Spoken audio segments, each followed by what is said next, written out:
Hi friends, welcome to ಚರು ರುಚಿ cooking channel. ಇವತ್ತಿನ ವಿಡಿಯೋದಲ್ಲಿ ತುಂಬಾ ರುಚಿಕರವಾದ ಸಬ್ಬಕ್ಕಿ ಪಾಯಸನ ಹೇಗೆ ಮಾಡೋದು ಅಂತ ತಿಳಿಸ್ಕೊಡ್ತೀನಿ. ತುಂಬಾ ಚೆನ್ನಾಗಿರುತ್ತೆ, ಒಂದ್ಸಲ ಟ್ರೈ ಮಾಡಿ.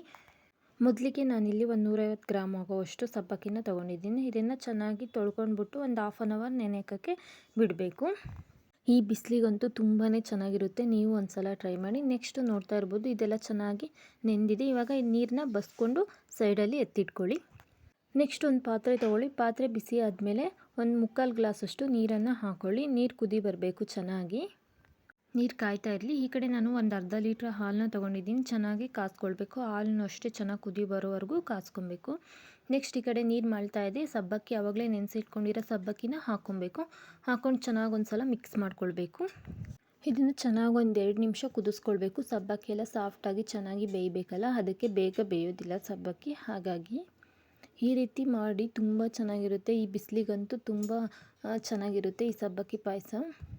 ನೆಕ್ಸ್ಟ್ ಇದಕ್ಕೆ ಚೆನ್ನಾಗಿ ಬೆಂದಿದೆ, ಅರ್ಧ 3/4% ಅನ್ಬೇಕಾದ್ರೆ ಹಾಲನ್ನ ಕಾಯಿಸಿಟ್ಕೊಂಡಿರೋ ಹಾಲನ್ನ ಹಾಕ್ಕೊಳ್ತಾ ಇದ್ದೀನಿ. ಹಸಿ ಹಾಲನ್ನ ಹಾಕೋದಕ್ಕೆ ಹೋಗಬಾರ್ದು. ಈ ರೀತಿ ಕಾಯಿಸಿಟ್ಕೊಂಡು ಸುಡೋ ಹಾಲನ್ನೇ ಹಾಕ್ಕೊಬೇಕು.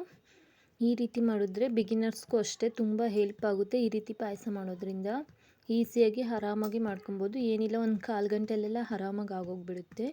ನೋಡಿ, ಈ ರೀತಿ ಚೆನ್ನಾಗಿ ಕುದಿಸ್ಕೊಳ್ಬೇಕು. ಸಬ್ಬಕ್ಕಿ 3/4% ಬೇಯಬೇಕು ಹಾಲು ಮತ್ತು ನೀರಲ್ಲಿನೇ. ನೆಕ್ಸ್ಟ್ ಇದಕ್ಕೆ ಯಾವುದೇ ಸ್ವೀಟ್ ಆದರೂ ಒಂದು ಚಿಟಿಕೆ ಉಪ್ಪು ಹಾಕ್ಕೊಳ್ಳೋದ್ರಿಂದ ರುಚಿ ಹೆಚ್ಚುತ್ತೆ ಅಂತ ಹೇಳ್ತಾರೆ.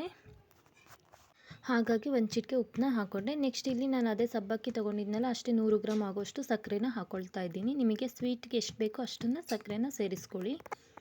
ಸಕ್ಕರೆ ಹಾಕ್ಕೊಂಡು ಚೆನ್ನಾಗಿ 1 ನಿಮಿಷ ಕುದಿಸ್ಕೊಂಡ್ರೆ ಸಾಕಾಗುತ್ತೆ. ಆಲ್ಮೋಸ್ಟ್ ಸಬ್ಬಕ್ಕಿ ಎಲ್ಲ ಚೆನ್ನಾಗಿ ಬೆಂದಿದೆ, ನೋಡ್ತಾ ಇರ್ಬೋದು. 1 ನಿಮಿಷ ಕುದಿಸಿದ್ರೆ ಸಾಕಾಗುತ್ತೆ. ನೆಕ್ಸ್ಟ್ ಇವಾಗ ನಾನು ಇದಕ್ಕೆ ಬಾದಾಮ್ ಮಿಲ್ಕ್ ಪೌಡರ್ನ ಹಾಕ್ಕೊಳ್ತಾ ಇದ್ದೀನಿ. ಅಂಗಡಿಗಳಲ್ಲೆಲ್ಲ ಸಿಗುತ್ತೆ, ತೊಗೊಳ್ಳಿ, ಚೆನ್ನಾಗಿರುತ್ತೆ. ಟೇಸ್ಟ್ ಮಾತ್ರ ಸೂಪರಾಗಿರುತ್ತೆ. ಇದು ಹಾಕ್ಕೊಂಡು ಚೆನ್ನಾಗಿ ಒಂದು ಸಲ ಮಿಕ್ಸ್ ಮಾಡ್ಕೊಳ್ಳಿ. ಚೆನ್ನಾಗಿ ಮಿಕ್ಸ್ ಆಗಬೇಕು. ಮಿಕ್ಸ್ ಆದಮೇಲೆ ನೆಕ್ಸ್ಟ್ ನಾನಿಲ್ಲಿ ಇದು ತಿರುತಾನೇ ಇರಬೇಕು, ತಳ ಹಿಡಿದ್ಬಿಡುತ್ತೆ ಇಲ್ಲ ಅಂದರೆ. ನೆಕ್ಸ್ಟ್ ಇಲ್ಲಿ ತುಪ್ಪದ ಒಗ್ಗರಣೆ ಕೊಡೋಣ ಬನ್ನಿ.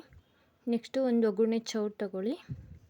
ಚೌಟ್ ತಗೊಂಡು ಚೌಟ್ ಬಿಸಿ ಆದಮೇಲೆ 1 ಟೇಬಲ್ ಸ್ಪೂನ್ ಆಗೋಷ್ಟು ತುಪ್ಪನ ಸೇರಿಸ್ಕೊಳ್ತಾ ಇದ್ದೀನಿ. ತುಪ್ಪನ ಸೇರಿಸ್ಕೊಂಡು ನೆಕ್ಸ್ಟ್ ಈ ಥರ ಚಿಕ್ಕದಾಗಿ ಡ್ರೈ ಫ್ರೂಟ್ಸ್ನ ಕಟ್ ಮಾಡಿ ಎತ್ತಿಟ್ಕೊಂಡಿದ್ದೀನಿ. ನಿಮ್ಗೆ ಯಾವ ಥರ ಡ್ರೈ ಫ್ರೂಟ್ಸ್ ಇಷ್ಟನೋ ಆ ಡ್ರೈ ಫ್ರೂಟ್ಸ್ನ ಹಾಕ್ಕೊಳ್ಳಿ. ನೋಡಿ, ತುಪ್ಪ ಬಿಸಿ ಆದಮೇಲೆ ಡ್ರೈ ಫ್ರೂಟ್ಸ್ನ ಹಾಕ್ಬಿಟ್ಟು ಚೆನ್ನಾಗಿ ರೋಸ್ಟ್ ಮಾಡಬೇಕು. ಅದರಲ್ಲಿ ತುಪ್ಪದಲ್ಲಿ ರೋಸ್ಟ್ ಮಾಡಿದಷ್ಟು ಟೇಸ್ಟ್ ಚೆನ್ನಾಗಿರುತ್ತೆ, ಒಂಥರ ಸ್ಮೆಲ್ ಚೆನ್ನಾಗಿರುತ್ತೆ ತುಪ್ಪದ್ದು. ಈ ರೀತಿ ಚೆನ್ನಾಗೆಲ್ಲ ಫ್ರೈ ಮಾಡ್ಕೊಂಡಾದಮೇಲೆ ಸಬ್ಬಕ್ಕಿ ಪಾಯಸಕ್ಕೆ ಸೇರಿಸ್ಕೊಳ್ಬೇಕು.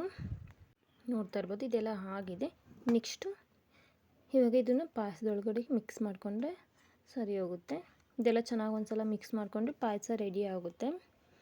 ಇದೆಲ್ಲ ಒಗ್ಗರಣೆ ಹಾಕಿದ್ಮೇಲೆ ಮಿನಿಮಮ್ ಒಂದು ಅರ್ಧ ನಿಮಿಷ ಕುದಿಸಿದ್ರೆ ಸಾಕಾಗುತ್ತೆ ಅಷ್ಟೇ.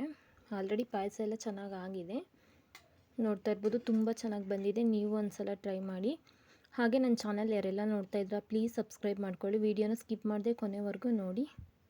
ಪಾಯಸ ಅಂತೂ ತುಂಬ ಚೆನ್ನಾಗಿ ಬಂದಿದೆ. ನೀವು ಒಂದು ಸಲ ಟ್ರೈ ಮಾಡಿ, ಮಿಸ್ ಮಾಡಬೇಡಿ. ಬನ್ನಿ ಸರ್ವ್ ಮಾಡಿ ತೋರಿಸ್ತೀನಿ. ನೋಡ್ತಾ ಇರ್ಬೋದು, ಫುಲ್ ಗಟ್ಟಿನೂ ಇಲ್ಲ, ತೆಳುನೂ ಇಲ್ಲ, ಒಳ್ಳೆ ಕನ್ಸಿಸ್ಟೆನ್ಸಿಲಿ ಬಂದಿದೆ. ನೋಡ್ತಾ ಇರ್ಬೋದು. ಮಕ್ಕಳಂತೂ ತುಂಬ ಇಷ್ಟಪಟ್ಟು ತಿಂತಾರೆ. ಸಮ್ಮರ್ ಆಗಿರೋದ್ರಿಂದ ಮನೆಯಲ್ಲೇ ಇರ್ತಾರಲ್ಲ, ಹಾಗಾಗಿ ಮಾಡಿಕೊಡಿ, ತುಂಬ ಇಷ್ಟಪಟ್ಟು ತಿಂತಾರೆ. ನೋಡ್ತಿರ್ಬೋದು, ಫೈನಲಿ ಈ ರೀತಿ ರೆಡಿಯಾಗಿದೆ. Thank you for watching. Bye.